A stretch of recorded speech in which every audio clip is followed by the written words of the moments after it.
Well, we know that Tete is a terrific technical boxer and also that he's got power, but he's not been in the ring competitively since October last year. In that time, Casimiro has had 3 knockout victories. His last 4 wins have all come by stoppage. He is a banger, and he is most definitely here thinking and believing that he can defeat this brilliant South African. Well, the obvious tactic is to get inside that beautiful long jab there of Tete, which is achievable, but the problem is then you have that uppercut. Don't to worry about movement. We see that, how effective that can be in the fight. He takes a little half a step back, Tete, and then whips that uppercut right through the middle. Tete had 1 whip which came in 11 seconds, the quickest ever in a world title fight, but it's not, I suspect that might never be broken. Casimiro, who'll be known to British fans as the man who stopped Charlie Edwards in September 3 years ago in an IBF flyweight title defence. He won this interim title in February against Ricardo Espinosa and then defended it in August against Cesar Ramirez. Both those came by way of stoppage. Well, he's a quality operator, and if you allow him forward momentum and he gets it on his side, then he's a really hard man to deter. He really is. So for Tete, it's just keeping him in his place all the time. Pivoting on that front foot, whipping that jab out, not shortening the gap. Tete, tremendous athlete, stands 5'9", only weighed 8 stone 4, and the weight comfortably made the 8'6" limit. That's the crazy part of it. How he makes the weight relatively comfortable. It's never comfortable making any weight, but he doesn't look as drawn as you see other fighters, and that's one of life's mysteries, John. He wants the brilliant Japanese fighter Naoya Inoue, who beat Nonito Donaire in that terrific fight, wasn't it, 3 weeks ago? Oh, great fight. Great fight, wasn't it? And it could have been Tete in the final had he been able to beat Donaire, but he pulled out of that Super Series with a shoulder injury. It was the right arm, the right shoulder, and that sort of an injury, it's kind of psychological. He's got to trust himself to be able to throw it. Yeah, of course you have, because that right hand, which is the jab hand, of course, and Tete is his most important weapon. On occasion, he kind of just does enough. We commentated on a fight over in Yekaterinburg last year. It was that fight last October. Yeah. And that was that sort of fight, wasn't it? He won by about a 4 or 5 point margin, but he never really took any risks at all. No, he can coach the fight, can't he? So he can stick in second gear, just pick you off and be happy with that. Well, fairly quiet opening round. Bell just coming up as Casimiro tries to launch that right hand and just whips it through thin air. And Tete maybe just doing enough. We'll get Murray's verdict in a moment.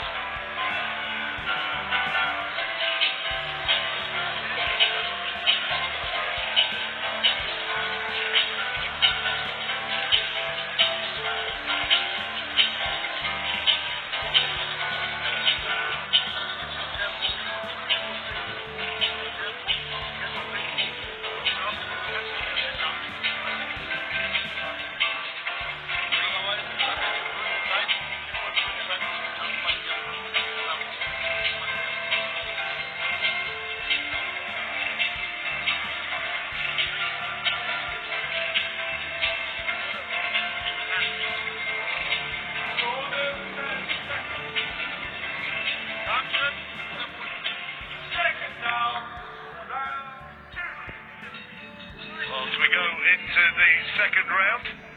How did you score that one, Murray? I give it to Tete. I think just some of those flicking jabs were enough to give him the edge for me. Casimiro didn't really do enough, if anything, to be fair.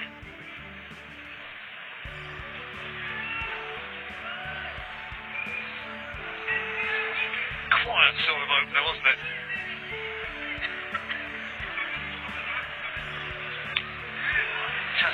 when Casimiro lands one of those big punches if.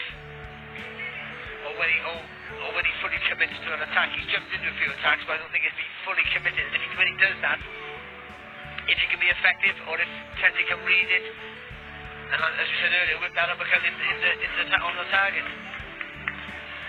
Casimiro promoted by the legendary Manny Pacquiao.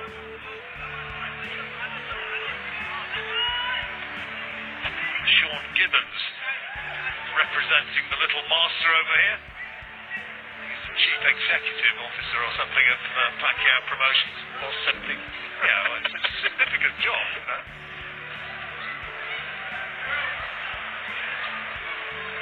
He introduced himself to me as that, and also as the president, so I'm not sure which it was.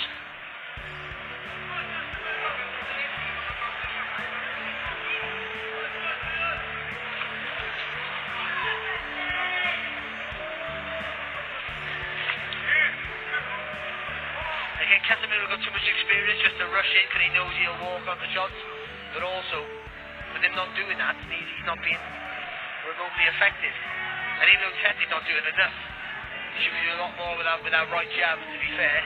Tete just looks huge in comparison to Casimiro. That's an advantage he always has over pretty much every fight that he's faced. He talked about moving up in weight, that might happen at some points. And I guess another option, talked about Inui, but Rigondo, the Cuban, is fighting Liborio Solis for the regular WBA title. That's coming up in about 3 weeks. Tete's talked about fighting Rigondo, or as he's correctly pronounced with the Spanish accent, Rigondao. And two absolute geniuses, but it could also be a stinker of a fight, because they might just both be looking at each other. Could be a chess match. Staring at each other to make the first move, yeah. Which this is a little bit at the moment. Yeah, it is. So, and again, Casimiro trying to attack, but short little right hand there. I thought it was half a head as well.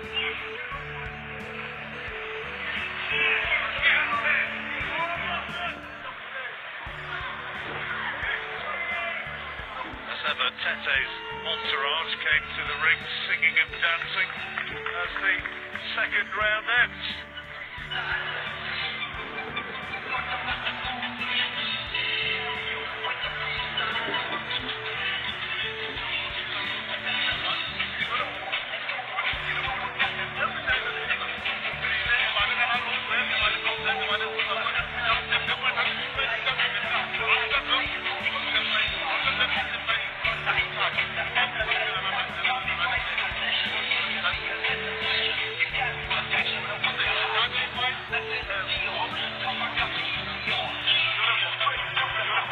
Welcome back to Birmingham. This is the WBO bantamweight title fight, and Zolani Tete, the taller man, that's where he goes in, and the clash of heads there. No, I think well, it is actually, yeah, as long as it's a good right hand, that's half a head, but yeah, it's a full-blooded clash of heads, isn't it? Round 3. 2 rounds gone. How have you scored them both? Yeah, I give it both to Tete, but you know, he's only barely doing enough, John. I just think. Well, it's what we said, isn't it? I mean, this is what he did against Mikhail Aloyan when he fought over in Yekaterinburg in Russia last October. Well, obviously, that's better there for Casimiro. Doubling up on the jab. Well, I guess he thinks, you know, it's your move to close the gap, not mine. I'm the taller fighter with a longer reach. I want to keep it on. You got to try and bring it to me.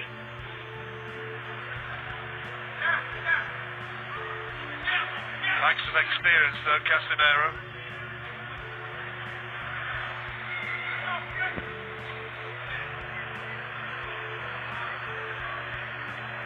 Record of 5 wins and 2 defeats in world title fights. Tete 5-1. It's won his last 12 since September 2012.